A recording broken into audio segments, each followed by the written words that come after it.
There is a particular kind of peace that a woman builds after she has survived the thing that was supposed to break her. It is not the loud kind of peace. It is not the kind that announces itself or needs an audience to validate it. It is the quiet kind. The kind that lives in the morning routine and the bedtime stories and the sound of two small voices filling a once silent space. The kind that was built deliberately, carefully, one ordinary day at a time, until it became something so real and so solid that it felt permanent. Diane had that peace. She had built it over 5 years with her own hands and her own choices and her own love for 2 little girls who had become, without anyone's permission and without anyone's help, the most extraordinary thing she had ever been part of. She had built it in that apartment that had started as a smaller version of the life she used to have and had become over time the truest home she had ever known. She had built it in the school runs and the homework sessions and the weekend cooking experiments and the Sunday mornings when Ava and Zoe would climb into her bed before she was fully awake and start asking questions about everything. Because they had been awake since 6, thinking about the world, and needed someone to think about it with them. She had that peace. And she did not know that across the city, in an office she had not set foot in for 5 years, a man she had loved for 24 years was sitting with a manila folder in his hands and a legal team on standby and a decision already made. She did not know. Not yet. Welcome back to City of Afro-Korean Tales. This is part 2 of Diane's story. And if you watched part 1 and came back for this, I want you to know that you are exactly why this channel exists. You stayed. Well, you cared. You wanted to know what happened next. And what happens next is going to take everything you felt in part 1 and push it into territory that is more complicated, more painful, more human, and ultimately more powerful than anything that came before it. Before we go any further, I need to hear from you. Drop your location in the comments right now. Tell me where on this earth you are watching part 2 from. Whether you are in New York, Atlanta, London, Accra, Seoul, Toronto, Sydney, Kingston, or anywhere else in this world, let me know you are here. Subscribe to City of Afro-Korean Tales if you have not already done that. Hit that button right now, because this story is not finished and you cannot afford to miss what comes next. Like this video. It costs you nothing and it keeps this channel alive and it keeps these stories coming to you. Go ahead. I will be right here. Now, let us go back to Diane. It was a Wednesday morning in late spring when the envelope arrived. Not an email, not a phone call. An actual envelope delivered by a process server who knocked on the apartment door at 9:15 in the morning while Diane was still in her robe with a cup of coffee, the twins already at school. The apartment in the particular quiet that she had learned to love during the hours when it was just her and the morning light and whatever she was thinking about. She opened the door. The man asked for her by her full name. She said yes, that was her. He handed her the envelope and asked her to sign a receipt. She signed it because she did not yet understand what she was signing for. She closed the door. She stood in the hallway of the apartment with the envelope in her hand and looked at it. The return address was a law firm, one she did not recognize, in a part of the city where law firms of a certain kind operated. She put her coffee down on the hallway table. She opened the envelope. She read the first paragraph. And then she sat down on the floor of the hallway because her legs simply made that decision for her without consulting the rest of her. The document was a formal legal notice. Sung-Jin Kwon, through his legal representatives, was petitioning for a court-ordered paternity test in relation to 2 minor children, Ava Kwon and Zoe Kwon, believed to be born to Diane during the period immediately following the dissolution of their marriage. He was seeking legal recognition of paternity. He was seeking visitation rights.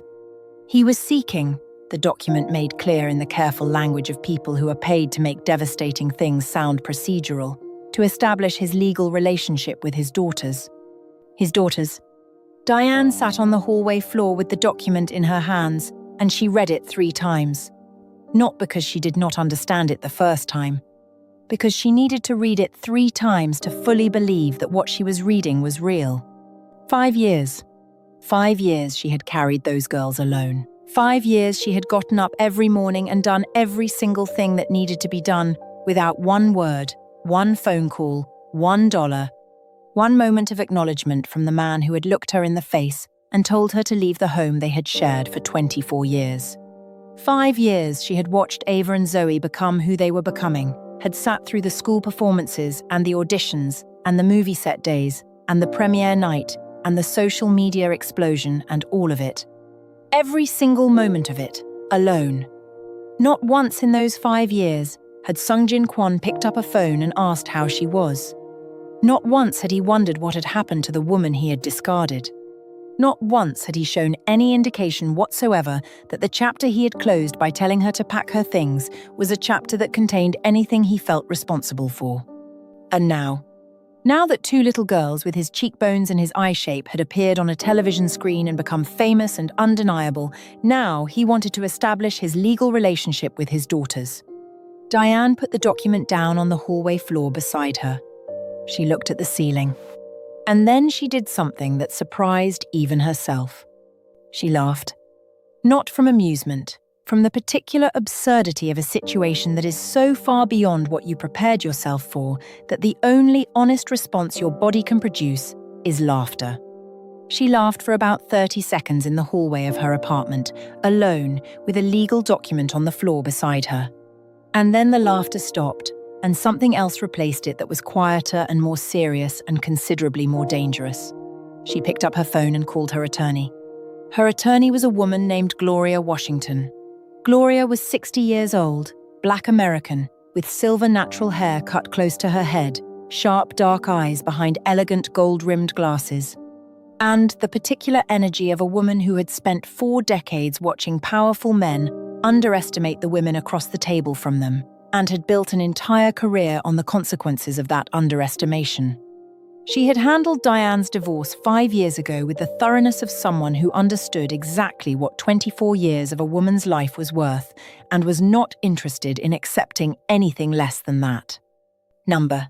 When Diane called and described the envelope, Gloria was quiet for exactly 4 seconds. Then she said, "Come in this afternoon. Bring the document. Bring everything." Diane arrived at Gloria's office at 2 o'clock with the document in a folder and the particular composure of a woman who has decided that whatever emotion she is carrying is going to wait until she has handled what needs to be handled. Gloria read the document carefully and completely without speaking. Then she put it down on her desk and looked at Diane over her gold-rimmed glasses. She said, "This man watched you on a television program, recognized your daughters, and is now attempting to use the legal system to insert himself into lives he has contributed nothing to for 5 years." Diane said yes. "That was an accurate summary." Gloria said, "We are going to respond to this very carefully and very thoroughly, because what he is doing is legal. Biological paternity carries legal weight regardless of the circumstances of the child's conception or the father's subsequent behavior. The court is going to want a paternity test. We cannot prevent that. But what we can do is make absolutely certain that the court understands the full context of this situation before it makes any decisions about access or rights." Diane asked what full context meant in practical terms. Gloria said it meant that they were going to document everything, every year, every expense, every school record, every medical appointment, every decision that Diane had made alone, and every contribution that Sung-Jin Kwon had not made. They were going to build a picture so complete and so detailed that when the court looked at it, the story of these children's lives would be undeniable. And that story was Diane's story, not his. Diane looked at Gloria across the desk and said something very simple. She said she was not going to let him walk back in. Gloria looked back at her and said she understood. And then she picked up her pen, and they got to work. The paternity test was court-ordered and conducted within 3 weeks of the initial filing. It was a simple process in the clinical sense. A swab, a laboratory, a result. The kind of thing that takes 10 minutes to perform and produces an answer that changes everything. Diane took the girls to the appointment without explaining exactly what it was. She told them it was a routine check, a simple medical appointment, nothing to worry about. Ava looked at her with those precise, alert eyes and said it did not seem routine because there were people in suits in the waiting room who were not doctors. Diane looked at her 5-year-old daughter and thought, not for the first time, that raising a child who notices everything is both the greatest gift and the most significant challenge a parent can face. She said they were just visitors and not to worry about it. Zoe held Diane's hand throughout the entire appointment and said nothing, which was unusual for Zoe, who generally said everything she was feeling as she was feeling it. But she held her mother's hand with a grip that was tighter than the situation seemed to require. The way children sometimes grip things when they sense the air around an adult is carrying something the adult is not saying out loud. The results came back within the week. Sung-Jin Kwon was the biological father of both Ava and Zoe. The probability was stated in the clinical language of genetic science, a number so close to certainty that it functioned as certainty in every practical and legal sense. Gloria called Diane with the results on a Tuesday evening. Diane said she already knew. Gloria said she knew Diane already knew. But now the court knew too, and that changed the landscape of what came next. What came next was Sung-Jin trying to reach Diane directly. His first attempt was through his legal team, a formal request for a mediated conversation outside of the courtroom context. Gloria reviewed the request and advised Diane that she was under no obligation to participate in any conversation outside of the formal legal process, and that participating could potentially complicate their position. Diane said she did not want to talk to him. Gloria said good. His second attempt was more personal. He sent a letter, not through his attorneys, a handwritten letter on his personal stationery, delivered to the apartment by a private courier. Diane held the envelope for a long moment before she opened it. She recognized the handwriting. 24 years of grocery lists and birthday cards and notes left on kitchen counters had made that handwriting as familiar to her as her own. She opened it. He wrote that he understood she had no reason to receive him well. He wrote that he was not going to attempt to justify what had happened 5 years ago or to minimize it in any way. He wrote that he had seen the girls on television and that something had happened in him that he did not have the right language to describe, but that had not stopped happening since. He wrote that he was not asking for forgiveness. He was asking for the chance to know them. He wrote that he understood the difference between those two things. Diane read the letter once. Then she folded it precisely and placed it in the folder with the legal documents. She called Gloria and told her a personal letter had been delivered and that she was choosing not to respond to it. Gloria said that was the correct decision and to bring the letter to the next meeting. That night, after the girls were in bed, Diane sat at the kitchen table with a cup of tea and she allowed herself, for the first time since the envelope had arrived, to feel the full weight of what was happening. Not the legal version of it, the human version, the version that lived in the body rather than in documents and procedures and carefully worded responses. She thought about the man who had written that letter. She thought about the 24 years that preceded it. She thought about the person he had been before the coffee shop, the person whose handwriting she had recognized immediately, whose voice she could still hear in her memory with perfect clarity.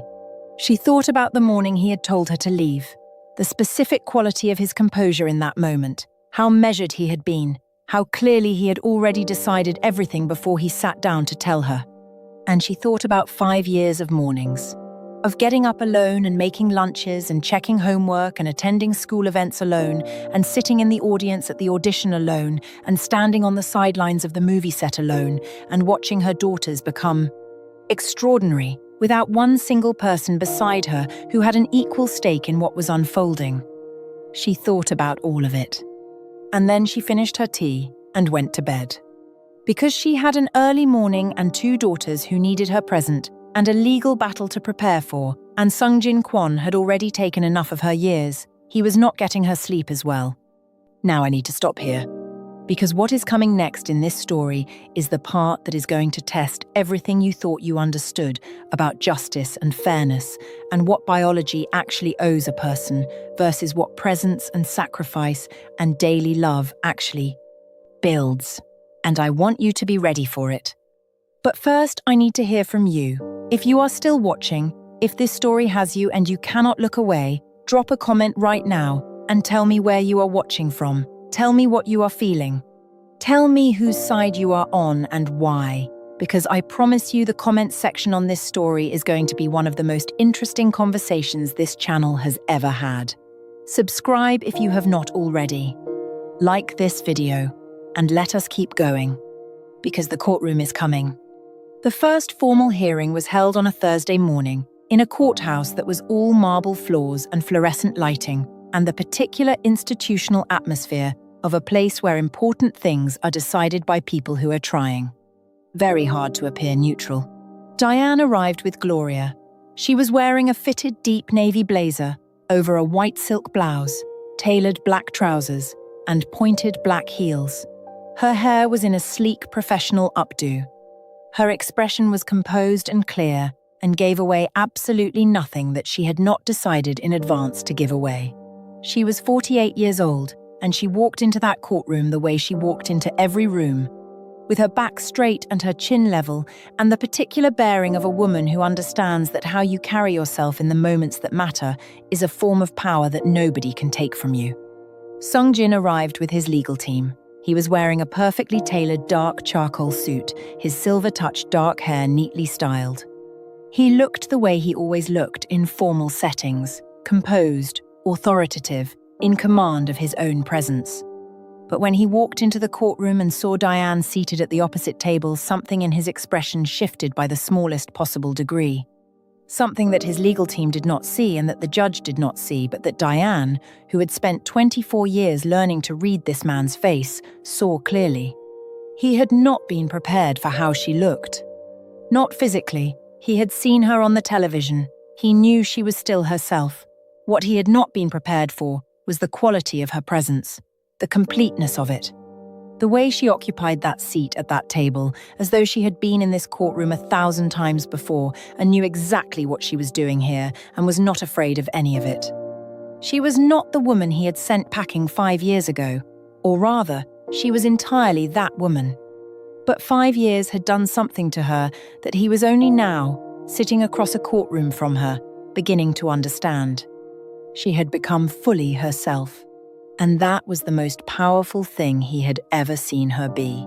Gloria opened their case with the kind of methodical precision that comes from decades of practice.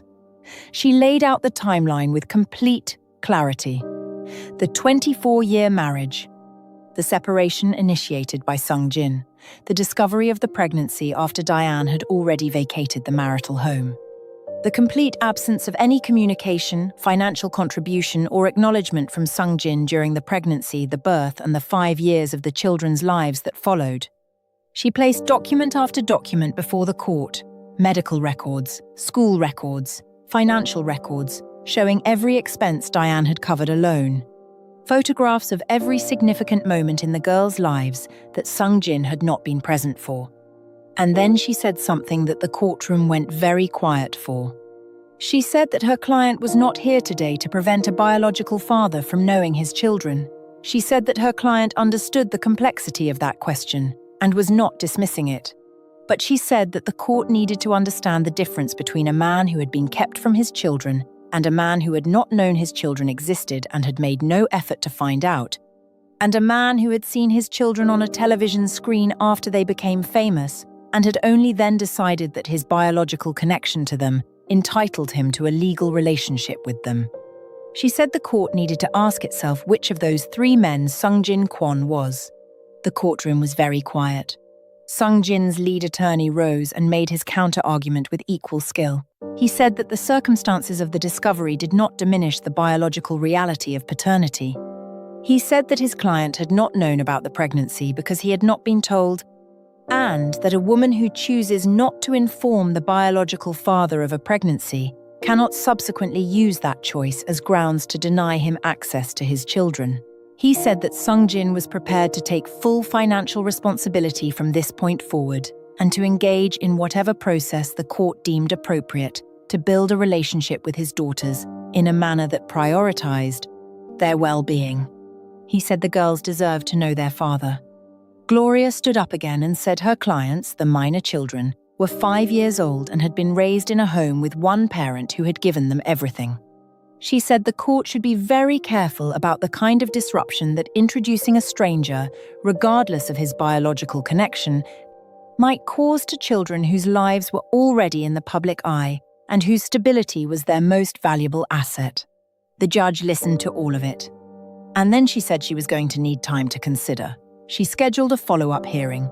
She strongly recommended that all parties engage in a formal mediation process before that hearing, and she adjourned. In the corridor outside the courtroom, something happened that nobody had planned for. Diane and Sung-Jin ended up standing near each other while their respective legal teams spoke with court clerks at the far end of the corridor.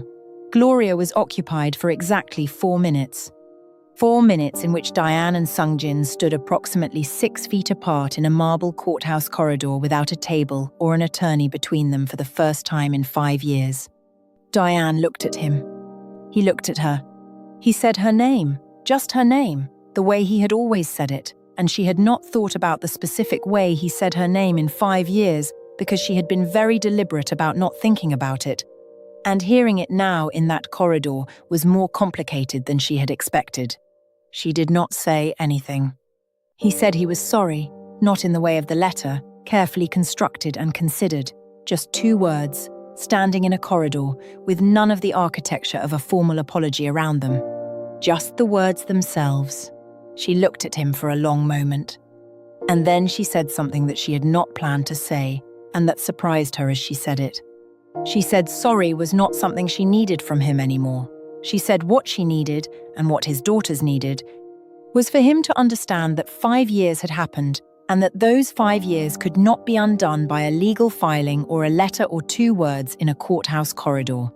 She said that whatever came next was going to be decided by what was best for Ava and Zoe, and not by what he wanted or what he felt he was owed by biology. She said she was not his enemy, but she was not going to make this easy for him either, because easy was not what he had given her. And then Gloria appeared at her elbow and they walked back toward the elevator and Diane did not look back. The question of Catherine Mercer. I know you have been wondering about her. So, let me tell you. Catherine had been watching the news coverage of the legal proceedings, with the particular discomfort of a woman who had told herself a story about her relationship with Sung-Jin that the current situation was making very difficult to stop. Sustain. The story she had told herself was that she and Sung-Jin were building something real, that the relationship that had begun in a coffee shop and had grown into a shared life was the genuine article, that the woman who had come before her was the past and Catherine was the present and the future. The legal proceedings had introduced a complication to that story that Catherine had not anticipated. Because the legal proceedings were not just about biology. They were about the years of Sung-Jin's life that had been spent with Diane, and the more the case was discussed in the media, the more those years became visible. And the more Catherine found herself sitting across from Sung-Jin at dinner and realizing that she was looking at a man whose inner life was considerably more complicated than the version she had been given access to. She asked him one evening, directly and without softening the question, whether he still had feelings for Diane. Sung-Jin was quiet for a long moment. And then he said something honest, which was that he did not know whether what he felt qualified as feelings for Diane or whether it was something more like the particular weight of understanding. Too late and too completely, the value of what he had walked away from. He said those were not necessarily the same thing. But he said he could not tell her honestly that seeing Diane in that courtroom had been simple, or that the 4 minutes in the corridor had been simple, or that any of this was as simple as he had believed it would be when his legal team had filed the initial petition. Catherine looked at him across the dinner table. And 3 weeks later, she ended the relationship. She did it without drama, which was, Sung-Jin reflected privately afterward, entirely consistent with who she was.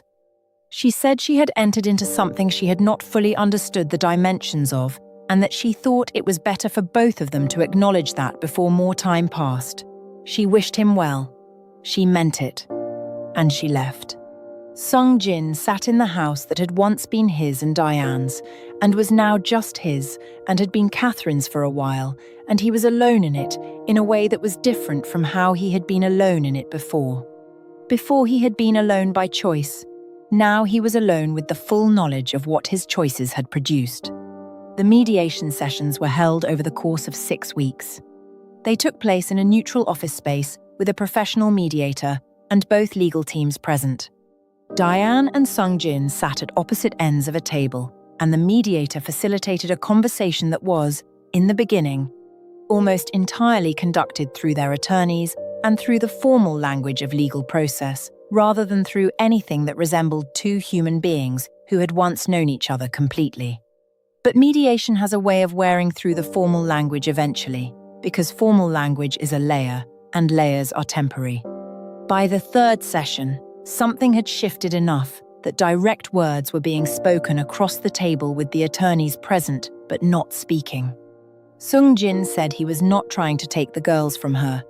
He said he understood that he was a stranger to them and that this reality was entirely his own creation and not something he was entitled to ask Diane or the girls to simply overlook. He said he was asking for something small. Not rights, not access, just the possibility that over time, slowly, and on terms that Diane controlled entirely, the girls might come to know who he was. Diane listened to this. She was quiet for a long time, and then she said something that changed the temperature of the entire room. She said that Ava and Zoe had begun asking about their father. The room went very still. She said that 5-year-olds who are being raised in the public eye have particular access to information about themselves that most children their age do not have. She said that the legal proceedings, while handled as privately as possible, had generated enough media coverage that certain things were becoming visible in ways she could not entirely control.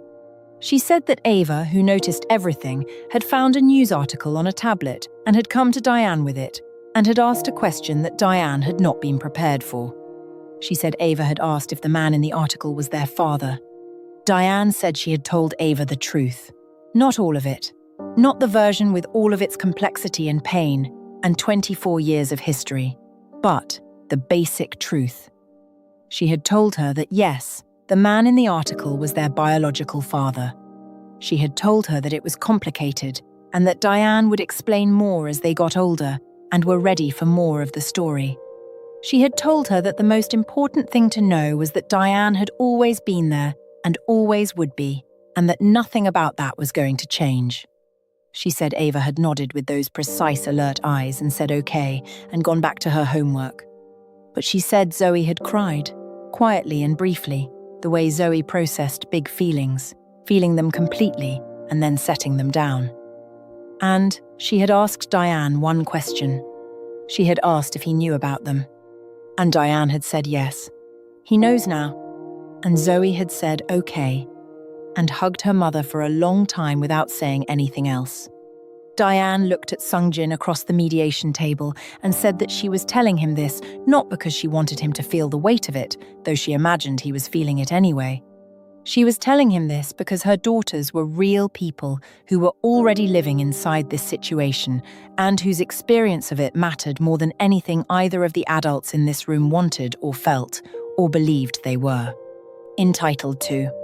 She said the question of what happened next was not about her and not about him. It was about 2 5-year-old girls who deserved honesty and stability and the right to make their own decisions about the people in their lives when they were old enough to make those decisions with full information. She said she was not willing to force anything. She was not willing to manufacture a relationship that the girls had not chosen. But she was also not going to build a wall that prevented something real from developing over time, if that was what the girls eventually wanted. She said those were her terms. Sung-Jin looked at her across the table for a long moment. He said he accepted those terms completely. The formal hearing reconvened 4 weeks later. Both legal teams presented the mediation outcomes to the judge. Gloria outlined the agreement that had been reached. Sung-Jin would be formally recognized as the biological father of Ava and Zoe Kwon. He would begin making substantial financial contributions to the children's care and education, retroactive acknowledgement of the years he had not contributed, handled through a formal trust established in the girls' names. There would be no forced visitation, no court-mandated contact schedule. Instead, there would be a formal process of gradual introduction, facilitated by a child psychologist chosen jointly by both parties, proceeding entirely at the pace that the girls themselves indicated they were comfortable with. Diane retained full legal custody. All decisions about the children's lives, their careers, their education, their daily existence remained entirely hers. The judge reviewed the agreement. She said it was one of the more thoughtful resolutions she had seen come out of a case of this complexity. She said it reflected a genuine prioritization of the children's needs over the adults' competing claims. She approved it in full. Gloria squeezed Diane's hand under the table. Diane kept her expression composed until they were in the elevator. And then, in the brief privacy of 30 seconds between the courtroom floor and the lobby, she pressed her back against the elevator wall and closed her eyes and breathed out the long, slow breath of a woman who has been holding something enormous for a very long time and has finally been given permission to put it down. The first time Sung-Jin saw the girls in person was arranged through the child psychologist 6 weeks after the court approval. It was not a dramatic meeting. It was not filmed. It was not something that happened in a formal setting with attorneys present. It happened in the psychologist's office, which had been deliberately designed to feel like a comfortable living room rather than a clinical space, with soft furniture and books and natural light.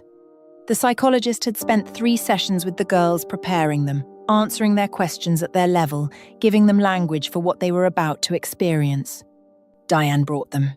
She sat in the waiting area outside while the introduction happened inside.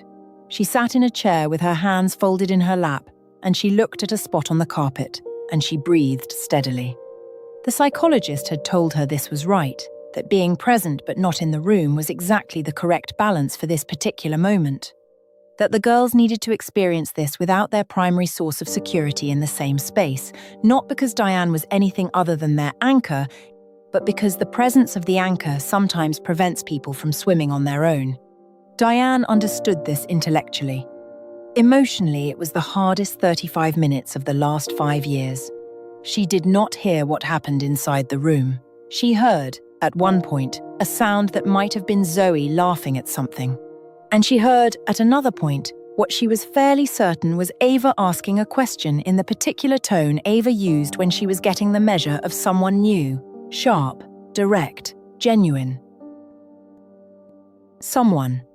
When the door opened and the psychologist came out first to give Diane a brief summary before the girls emerged, the psychologist said it had gone as well as these meetings can go. She said both girls had handled it with remarkable composure and genuine curiosity. She said Ava had asked Sung-Jin approximately 9 questions, including one about his tattoos that had visibly surprised him and one about why he had not come sooner that had visibly undone him. She said Zoe had said very little but had, toward the end of the session, moved from her chair to the sofa where Sung-Jin was sitting and had sat beside him without explanation and without touching him. Just beside him, in the particular way that Zoe communicated things she did not yet have words for. Diane listened to all of this with her hands very still in her lap.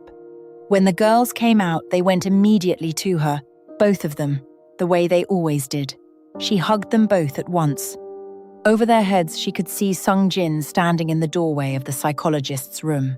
He was not composed. He was the least composed she had ever seen him in 24 years of knowing his face. His eyes were red, and he was working very hard to hold whatever he was feeling in a container that was clearly not quite large enough for it. He looked at her over the heads of their daughters. She looked back at him. It was not forgiveness. It was not reconciliation. It was not the beginning of something between them. It was something more specific and more honest than any of those things. It was 2 people who had shared 24 years and produced 2 extraordinary lives and arrived at a place of understanding that was painful and genuine and entirely without pretense. She gave him a small nod. He gave her one back, and she took her daughters home. Life did not transform overnight after that. It did not become a different story because of one meeting in a psychologist's office. That is not how real things work. Real things work slowly and imperfectly, and with a great deal of ongoing effort from everyone involved. What it became was a process. Sung-Jin began contributing to the trust that had been established for the girls, a contribution substantial enough that their futures were secured in a way that did not depend on their continued success in an industry that Diane knew could be as fickle as it was rewarding. The psychologist continued to facilitate sessions. The girls continued to process at their own pace. Ava with her questions and her precise assessments and her careful cataloguing of evidence. Zoe with her feelings and her silences and her instinctive readings of what was real. There was no fairy tale. Nobody fell back in love. Nobody rebuilt something that had been intentionally dismantled. Nobody pretended that the years had not happened, or that the choices had not been made, or that two little girls had not spent the first 5 years of their lives growing up without the person who was genetically half responsible for their compassion existence. What there was instead was something more honest and more durable than a fairy tale. There was Diane, still in the apartment that had become home. Still waking up every morning and doing every single thing that needed to be done with the focused competence of a woman who had learned a long time ago that she was more than capable of handling whatever life put in front of her. Still going to every school event and every professional appointment and every ordinary Tuesday that nobody was filming or writing articles about, and bringing to all of it the same complete and unhurried love that had been the constant of her daughters' entire lives. There were Ava and Zoe, 5 years old and already stars, though Diane was careful to make sure that stardom occupied exactly the right portion of their lives and not 1 inch more. They went to school. They had homework, they had bedtimes, they had Saturday mornings when they were just children rather than public figures, and Diane protected those mornings with everything she had. And there was the slow, careful, uncertain thing that was beginning to develop between two little girls and a man who had arrived late to everything but was, at least, genuinely trying to arrive now. It was not resolved. Not fully. Not in the way that stories are supposed to resolve, with everything tied up and accounted for and everyone located in their correct position. But it was real. And real, Diane had learned, was worth more than perfect. There is a thing that happens to women who survive what Diane survived. Not all of them, but the ones who do it right. The ones who do not let the surviving become the whole of the story. Who do not camp out in the wreckage of what broke them and build a life there because at least the wreckage is familiar. What happens to those women is that they become, over time, something that the people who hurt them could not have predicted, and in some cases, genuinely could not have produced if they had stayed. The leaving, the terrible and involuntary and devastating leaving, becomes the condition for an arrival, not a return to what was, something new. Something that could only have been built from exactly the materials the breaking left behind. Diane was that woman. She was 48 years old, and she had 2 daughters who were taking the world apart and putting it back together in ways that astonished her daily.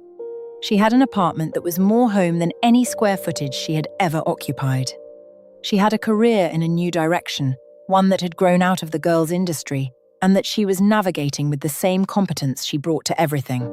She had Gloria Washington, who had become over the course of the legal proceedings something closer to a friend than an attorney. She had mornings. She had evenings. She had the particular and irreplaceable satisfaction of a life that was entirely hers. She had not forgiven Sung-Jin. Not completely. Not in the deep cellular way that full forgiveness requires. That was still a work in progress, and she was honest with herself about it being a work in progress, because she was not the kind of woman who performed emotions she had not actually arrived at. But she had released the weight of him from her daily life. He had his lane now, and she had hers, and the only place those lanes converged was in the careful and ongoing project of 2 extraordinary daughters who deserved the best of both of the people who had made them. That was enough. For now, that was more than enough. One evening in late summer, Diane was sitting on the floor of the living room, doing homework with the girls. Ava was working through a mathematics problem that she had already solved once, and was now solving again, because she had decided her first method was inefficient and wanted to find a faster one. Zoe was drawing something elaborate in a sketchbook, narrating the drawing as she made it in the running commentary that Zoe always provided for whatever she was doing. Diane was watching both of them, and feeling, in the particular way she had learned to let herself feel good things fully rather than at a cautious distance, the specific warmth of a moment that is exactly what it is supposed to be. Zoe looked up from her drawing. She said, "Mama, are we happy?" Diane looked at her. She said yes, they were happy. Zoe said, "Like really happy? Not just okay happy?" Diane looked at her younger daughter with her big, warm, intuitive dark eyes and her gift for asking the question that gets to the center of things faster than anyone else in the room. She said, "Really happy. The real kind. The kind we built ourselves." Zoe nodded as though this confirmed something she had already suspected. And she went back to her drawing. And Ava, without looking up from her mathematics, said she already knew that. And Diane looked at both of them and thought that whatever else was true about the last 5 years, whatever the cost and the weight and the long, difficult work of it, these two people sitting on her living room floor were the answer to every question she had ever asked about whether it had been worth it. It had been worth it. All of it. Every single day. And that is where we leave Diane and her daughters. Not at a grand resolution where everything is perfectly arranged and everyone is in their correct position and the story has been tied with a bow. At a living room floor on a summer evening with mathematics homework and a sketchbook, and the real kind of happy. The kind you build yourself, the kind that does not depend on anyone else deciding to stay. Thank you for sitting with this story from part 1 all the way to the end of part 2. If you were here for all of it, if you watched Diane get that envelope and walk into that courtroom and sit in that waiting room while her daughters met a stranger who was also their father, then you are exactly the community this channel was built for. Please like this video. Please subscribe to City of Afro-Korean Tales if you have not already done that. Drop your location in the comments and tell me what this story meant to you. Tell me what hit you hardest. Tell me what you are still thinking about. I read every comment, and every single one of them matters to me. God bless every one of you. I will see you in the next story. And I promise, I will never disappoint you.